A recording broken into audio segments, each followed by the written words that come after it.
तरीके से नाम है कोरिल, बहुत ही सरकार के प्रति कोरिल भाषा में ये अपनी बातों को रखते हैं। मन संचालन की जिम्मेवारी मुझे दी गई है, मैं उसको पूरा करते हुए एक बार पुनः से बुलाना चाहूंगा मुकेश कंचन जी को, जिससे आप किसी का भी परिचय नहीं है।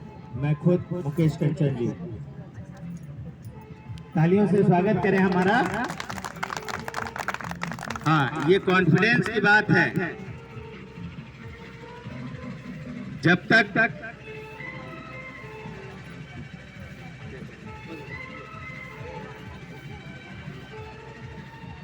मेरे साथियों, मेरी माताएं, मेरी बहनें, मेरे दोस्त, मेरे मित्र, मेरे सखा, मेरे संबंधी, मैं संबंधी उनको कह रहा हूं जो मेरे दिव्यांगजन हैं। जब से हम लोगों ने दिव्यांगता के क्षेत्र में काम करना आरंभ किया, तब से हमारे संबंधी हुए। हम दिव्यांगों को ही अपना संबंधी मानते हैं, अपना मित्र मानते हैं। भाई कोरिल ने जो बात अभी आप लोगों के समक्ष रखी, मैं उसको बिना दोहराए सिर्फ यही कहना चाहूंगा कि सरकार तो निकम्मी है, सरकार ने अनदेखी हम लोगों की है, पर एक बार हम दिव्यांगजनों को भी शीशे के सामने खड़े होने की आवश्यकता है। अपने अंदर आत्मा को देखने की जरूरत है कि हम लोगों ने अपने खुद के अधिकार के लिए कितना मेहनत किया है। हम चले जाते हैं किसी भी चीज को मांगने के लिए, जब इस राज्य का एक एक व्यक्ति, महिला अपने हक और अधिकार के लिए छीनना जानती है, तो हम दिव्यांगजन मांगने क्यों पहुंच जाते हैं?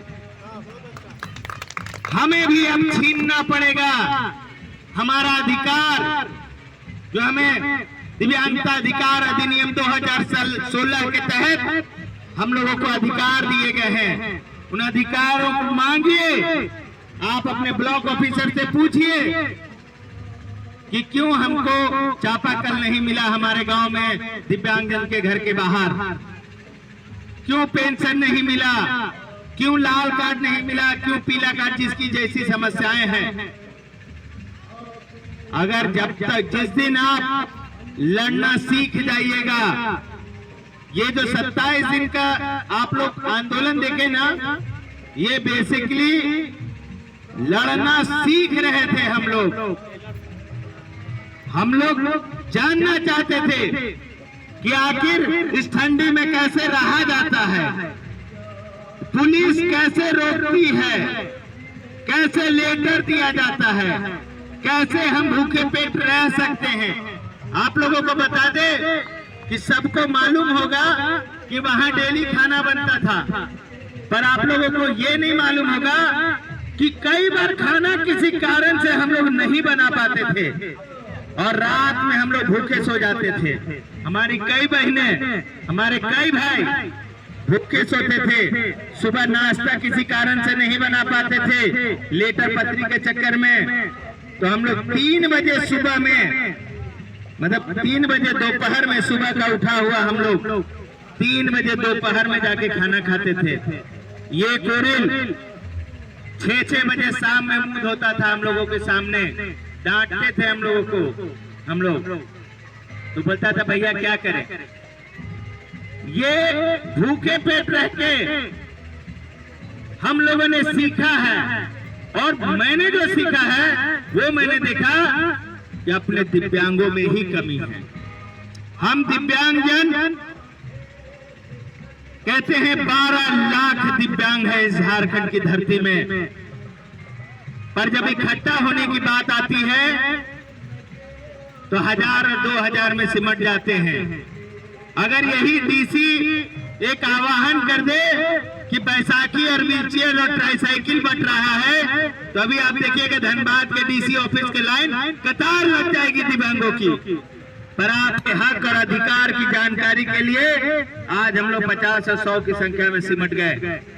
फिर भी आप जो भी लोग इस मंच तक आए हैं उनको मैं यही कहूंगा कि आप 1000 के बराबर हैं। एक एक व्यक्ति यहां से बैठ के आपको ये शपथ लेनी होगी, आपको ये हाथ उठा के अपने आप से ये प्रॉमिस करना होगा कि आज के बाद जो भी दिव्यांग, क्योंकि कहीं ना कहीं कमी हम में भी होगी कि हम शायद उन दिव्यांगों तक नहीं पहुंच पाए। जो दिव्यांग घर पे बैठा है शायद हम लोग वहां तक अपनी आवाज नहीं पहुंचा पाए, हमने उनको आवाहन नहीं दे पाए। तो आज से हमारी जिम्मेवारी होगी कि जो दिव्यांग है उनको बताइए, जब हमारे साथ लड़ने वाले, कदम से कदम मिलाने वाले झारखंड में कुछ लोग खड़े हो गए हैं और सिर्फ आप लोगों को साथ देने की जरूरत है। आज से ठीक 3 महीने के बाद हम सरकार को दिखाएंगे कि हमारी ताकत क्या है। जब 22 दिसंबर को सरकार ने हम लोगों को कहा कि आप लोग धरना को समाप्त कर दीजिए, 3 महीने का समय दीजिए, हम लोग इन 3 महीनों में पूरा करके देंगे। उसी विधानसभा के सामने हम लोगों ने कसम खा के आए हैं। उस दिन हम लोग 6 लोग थे, हम लोगों ने प्रॉमिस करके आए हैं कि या तो इसी विधानसभा से अपनी बात मनवाएंगे या इसी विधानसभा में अपने कोई दिव्यांग भेजेंगे। और मैं आप लोगों से वादा करता हूं, अभी उपचुनाव भी होने वाला है और इसी रामगढ़ की धरती पे हमारा दिव्यांग भाई वहां से खड़ा होगा और हम सभी दिव्यांगों से मिलकर जिताएंगे। और आपको बड़ी खुशी होगी कि पिछले बार भी हम लोगों ने जब प्रयास किया था वो दिव्यांग 4थे स्थान पे था, इस बार उसे पहले स्थान पे लाएंगे। राज्य में या तो वोट किसी दिव्यांग को देंगे या सीधे नोटा पे मारेंगे, ताकि सरकार को पता चले कि नोटा पे वोट मारने वाला कौन व्यक्ति आया है। पूरे देश को हिलाएंगे, राज्य में बताएंगे कि नोटा की ताकत क्या होती है। आज मैं बहुत ज्यादा आप लोगों से इसलिए नहीं कह रहा हूं क्योंकि हम लोगों ने एक तैयारी की है पूरे राज्य के दिव्यांगजनों को इकट्ठा करने की।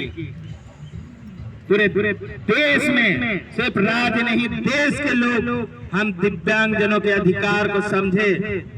इसीलिए मैं चाहूंगा कि मैं जितना समय नहीं लूं उससे ज्यादा इस झारखंड की धरती के शेर, जिनकी वाणी पे सरस्वती विराजमान है, जिन्होंने हम दिव्यांगजनों को एक रास्ता दिखाने का प्रयास किया है, ऐसा ही एक शेर आज भी हम लोगों के बीच मौजूद है। डॉक्टर शमशेर आलम राही जी, जो आप लोगों के समक्ष बताएंगे कि किस तरीके की राजनीति और कैसे हम लोगों को आगे चलना है अगले 3 महीने तक। इस पे मैं चाहूंगा कि डॉक्टर साहब आप खड़े हों और अपनी वाणी को अपने भाई बहनों तक रखें। मैं जोरदार तालियों से स्वागत करता हूं डॉक्टर शमशेर आलम राही जी को।